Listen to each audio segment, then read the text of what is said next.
नमस्कार। हम सब अपने फोन में ऐप्स इस्तेमाल करते हैं, है ना? पर कभी सोचा है कि ये काम कैसे करते हैं? तो चलिए आज हम जावा की दुनिया में चलते हैं और इसके पीछे का लॉजिक समझते हैं। और सिर्फ कोड नहीं, ये भी जानेंगे कि ये कोडर का दिमाग असल में चलता कैसे है। तो चलिए एक सीधी सादी असल दुनिया की मिसाल से शुरू करते हैं। मान लीजिए कोई नया मेंबर जिम ज्वाइन करता है। उसका नाम, वजन, हाइट ये सब एक ऐप में डाल दिया जाता है। लेकिन अब सवाल ये है कि ये सारी जानकारी जाएगी कहाँ? मतलब इसे कहीं तो रखना पड़ेगा ना, ताकि बाद में इसका इस्तेमाल हो सके, जैसे कि उस मेंबर की प्रोग्रेस को ट्रैक करने के लिए। और यहीं पर कहानी का पहला बड़ा हिस्सा सामने आता है। हमारा जो जिम ऐप है वो इस डेटा को हमेशा के लिए और सुरक्षित रखने के लिए एक डेटाबेस से जुड़ता है। एक प्रोग्राम एक डेटाबेस से बात करता है। सुनने में सिंपल लगता है, लेकिन ये असल में होता कैसे है, चलिए इसे ही समझते हैं। तो ठीक है, एक प्रोग्रामर जब काम शुरू करता है तो वो इस सारी जानकारी को एक सिस्टम में, एक तरतीब में कैसे रखता है? इसकी शुरुआत होती है कुछ बुनियादी बिल्डिंग ब्लॉक्स से। और जावा में जानकारी को ऑर्गेनाइज करने के लिए जो सबसे जरूरी ब्लॉक्स हैं उन्हें कहते हैं क्लास और ऑब्जेक्ट। ये जावा की नींव है, तो चलिए इन पर थोड़ा ध्यान देते हैं। अच्छा, तो क्लास क्या है, इसे ऐसे समझिए। जैसे किसी घर का नक्शा होता है ना, एक ब्लूप्रिंट। वो ब्लूप्रिंट बस एक प्लान है, वो असली घर नहीं है। ठीक वैसे ही एक क्लास बस एक ब्लूप्रिंट है जो बताता है कि जिम के हर मेंबर की क्या-क्या जानकारी होगी। जैसे एक नाम होगा, एक वजन होगा और एक हाइट होगी। ये सिर्फ एक ढांचा है, एक प्लान। अब सबसे जरूरी बात, ब्लूप्रिंट तो सिर्फ एक कागज का टुकड़ा है ना? एक प्लान है। उसे असली बनाने के लिए उस नक्शे के आधार पर सचमुच का कुछ बनाना पड़ता है। जावा में जब हम ब्लूप्रिंट से कुछ असली बनाते हैं तो उसे कहते हैं एक ऑब्जेक्ट बनाना। अब देखिए, ये जो कोड की एक लाइन है ना, example E1 is equal to new example, ये असल में वही जादू करती है। ये उस ब्लूप्रिंट को हकीकत में बदल देती है। इसमें 3 छोटे-छोटे स्टेप्स हैं। पहले एक जगह बनाते हैं, फिर न्यू कीवर्ड से उस ब्लूप्रिंट के हिसाब से एक नया ऑब्जेक्ट बनाते हैं और आखिर में दोनों को जोड़ देते हैं। बस एग्जाम्पल ब्लूप्रिंट से E1 नाम का एक असली ऑब्जेक्ट तैयार हो गया। तो ठीक है, हमारे पास बिल्डिंग ब्लॉक्स यानी क्लास और ऑब्जेक्ट तो आ गए।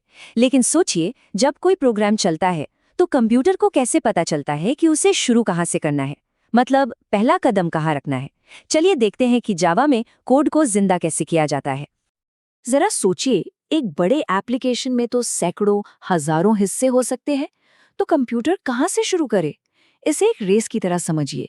एक स्टार्टिंग लाइन तो होनी ही चाहिए, है ना? एक साफ साफ शुरुआती पॉइंट। और वो स्टार्टिंग लाइन है ये, पब्लिक स्टैटिक वॉइड मेन। ये जावा में एक बहुत ही खास मेथड है जिसका नाम है मेन। प्रोग्राम चाहे कितना भी बड़ा हो, कितना भी कॉम्प्लेक्स हो, कंप्यूटर हमेशा हमेशा यहीं से कोड चलाना शुरू करता है। ये एंट्री पॉइंट है।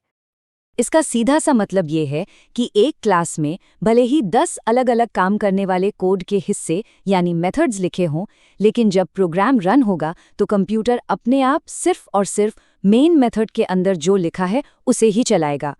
बाकी के मेथड्स को अगर काम में लाना है तो उन्हें मेन के अंदर से आवाज देनी पड़ती है, मतलब कॉल करना पड़ता है। अच्छा, तो एक क्लास एक छोटे काम के लिए तो बढ़िया है, लेकिन असल दुनिया के ऐप्स वो तो बहुत बड़े और पेचीदा होते हैं। तो प्रोग्रामर्स अपने कोड को कैसे फैलाते हैं, उसे ऑर्गेनाइज कैसे करते हैं? इसके लिए एक बहुत ही कमाल का तरीका है, इनहेरिटेंस। इसे नोकिया के फोन वाले उदाहरण से समझते हैं। मान लीजिए पहले नोकिया 1 मॉडल था जिसने कॉल और टेक्स्ट के फीचर थे।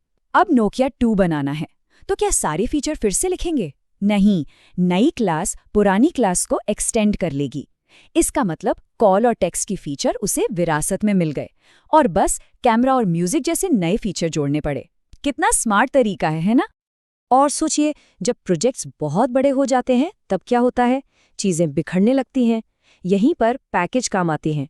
पैकेज और कुछ नहीं, बस फोल्डर की तरह हैं। जैसे हम अपने कंप्यूटर में म्यूजिक फाइल्स को म्यूजिक फोल्डर में रखते हैं, वैसे ही प्रोग्रामर एक जैसे काम करने वाली क्लासेस को एक पैकेज में रख देते हैं। इससे पूरा प्रोजेक्ट साफ सुथरा और ऑर्गेनाइज्ड रहता है। तो अब तक हमने कोड बनाने, उसे चलाने और उसे फैलाने के कुछ तरीके देखे। लेकिन कोडिंग सिर्फ सिंटैक्स लिखना नहीं है, इससे कहीं ज्यादा जरूरी है एक कोडर की तरह सोचना, एक प्रॉब्लम सॉल्वर बनना। और पता है, इंटरव्यू में अक्सर इसी माइंडसेट को परखा जाता है। टेक्निकल स्किल्स तो बस कहानी का एक हिस्सा है। असल तैयारी इस बात की भी होती है कि कोई इंसान कैसा है, उसकी सोच क्या है। इंटरव्यू लेने वाले ये जानना चाहते हैं कि वो टीम के साथ कैसे काम करेगा या मुश्किलों का सामना कैसे करता है। ये चीजें भी उतनी ही जरूरी हैं। और आखिर में जो सबसे जरूरी बात है, वो है लगन। सिर्फ वीडियो देखने या थ्योरी पढ़ने से काम नहीं बनता। असली तरक्की होती है कोड लिखने से। कोडिंग एक प्रैक्टिकल स्किल है, मतलब कीबोर्ड पर हाथ चलाना ही पड़ेगा। कम से कम एक बार प्रोग्राम को खुद टाइप करना ही होगा। तो ये पूरी बातचीत हमें एक आखिरी सवाल पर ले आती है।